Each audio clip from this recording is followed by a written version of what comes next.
Greetings. Welcome to Wake the Dead. Today, I would like to check in with everyone and tell you all why I have not had any new shows posted on my channels for the past month. Um, I got a new job and I'm making infinitesimally more money, and it requires some more travel and it requires a little bit more of my time, but I'm only working 4 days at 10 hours instead of 5 days at 8. So hopefully, I will be able to have more of my attention put towards uh, the work here at Wake the Dead. Uh, I have not been, I have not stopped recording shows. If you have seen William Ramsey's channel or Hans Utter's channel or Julia Hobson's channel or uh, I've been recording many shows, so they have built up, and I have 9 that are edited, and a 10th one which is recorded. So hopefully today I actually have a unexpected day off, so I'm gonna sit down and do some work here. I'm gonna post those 9 shows hopefully, and edit and post the 10th if I can. Uh, and this one as well. This is kind of an added bonus. It's not really a normal conversation. So, moving on, I have today, I have this essay by uh, by Crispin Glover, and I would like to read that for you today. Okay. So here, let me open it up on my end so that I can read. Okay. This is titled "What Is It?" by Crispin Glover. Is this culture content? Is it happy? Are the smiles broadcast by this culture's media the smiles that reflect the collective mind? Does the self professed compassion of the media for the unfortunate seem sincere? Is this culture a Judeo Christian culture? Is forgiveness a quality of Christian ethos? Didn't Eric Harris and Dylan Klebold of Columbine High School pose with a caption that stated, "Stay alive, stay different, stay crazy"? Didn't they target Christians? Weren't they accused of being Nazis? Wasn't one of them Jewish? Wasn't one of them an honor student? If these fellows were staying crazy and staying different and thinking on their own, were they perhaps manifesting a countercultural ideal? What else in this culture were the Columbine killers attacking? Aren't jocks, whom they killed, generally considered common good guys by our culture? Don't jocks represent pro cultural values? Do those who hold values that counter the culture see jocks as boorish, vapid, brute, conceited, and condescending, who willfully insult and violate those who refuse to gang with the masses? Were Harris and Klebold reacting to the same media, to the media itself? Did they give their own lives and take others to make a point about the media at large? Can it be true that the media at large is so neurotic that it is unable to truthfully describe the Columbine event? Is it true that a videotape they produced just before the killings is now being withheld so the public cannot determine their own thoughts about Harris's and Klebold's statements? in civilization and its discontents?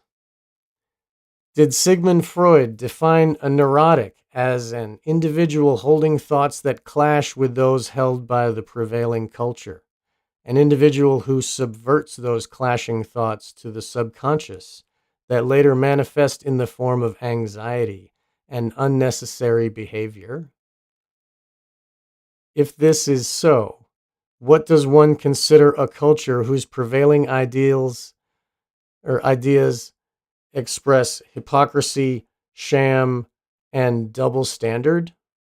Does this somehow define a neurotic culture? Does Steven Spielberg hold the same values I wish upon myself? Does the mind of this grinning, bespectacled, baseball capped man entirely reflect this culture? Is it true that in his waning years, Orson Welles asked Steven Spielberg for a small amount of money with which he could make a final film? Is it true Steven Spielberg refused? Is it true that Steven Spielberg bought a sled used in Citizen Kane for an extremely large sum of money? Do Steven Spielberg's passions burn? Do passions burn in the man now imprisoned who wishes to anally rape Steven Spielberg? Do our cultural mouthpieces confidently inform us that the wish to anally rape Steven Spielberg is a bad thought? Could anal rape of Steven Spielberg be simply the manifestation of a cultural mandate? Do you believe Steven Spielberg is an ideal guide to influence for our culture? Do Steven Spielberg's films question our culture? What do Steven Spielberg's films question? Does Steven Spielberg focus much of his fantasy life on young people? Did he portray children wallowing in sewers filled with fecal matter in Schindler's List? Did he use children to finger paint an adult in Hook? Does he collect the illustrations of Norman Rockwell, such as the one showing a young boy in his underwear examined by a doctor? Are the inclinations of Steven Spielberg above suspicion by the media-fed culture? Was Steven Spielberg very friendly with Michael Jackson? Wasn't Michael Jackson supposed to play Peter Pan in Steven Spielberg's version of the story? Now that Michael Jackson is no longer held in favor by the media, does Spielberg associate with him? Do Michael Jackson and Steven Spielberg share similar opinions about the sexuality of young boys? Did Joseph Goebbels popularize certain ideals to the mass culture? Does Steven Spielberg attempt to do the same thing? Is celebrity more special than actual truth in art? When you join in a conversation with strangers, do you openly discuss any idea whatsoever without fear of conflict? Or do you restrain yourself from discussing certain things for fear of offending people and then becoming an outcast? Are there laws that deem certain forms of thought as bad and wrong? Is what is now termed hate a form of thought? Does our culture consider it acceptable to have a minstrel represent a black person on film? Does our culture consider it acceptable to have a person of average intelligence represent a retarded person on film? Why is one thing questionable and one thing acceptable? Did Adolf Hitler entertain any good thoughts? Was Shirley Temple sexy as a young girl? What if you wish to express these ideas? Can people sue you for expressing ideas, particularly if they're blamed for inspiring behavior considered antithetical to cultural norms? Would the cultural mainstream ever silence or suppress Steven Spielberg? Has the United States government given the immensely wealthy Steven Spielberg millions of dollars to fund a media project that reflects his religious heritage and his cultural beliefs?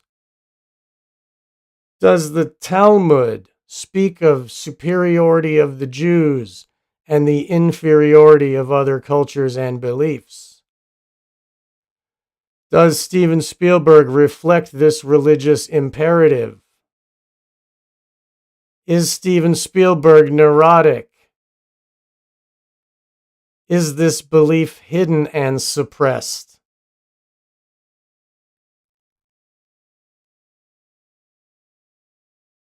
That's a few questions for you all to answer in your own mind on your own time. Thank you very much for listening to Wake the Dead, and we will see you. You will see another 9 episodes posted today. Hopefully, if I can get them all done. Thank you all for listening, and please, if you can, please think to donate.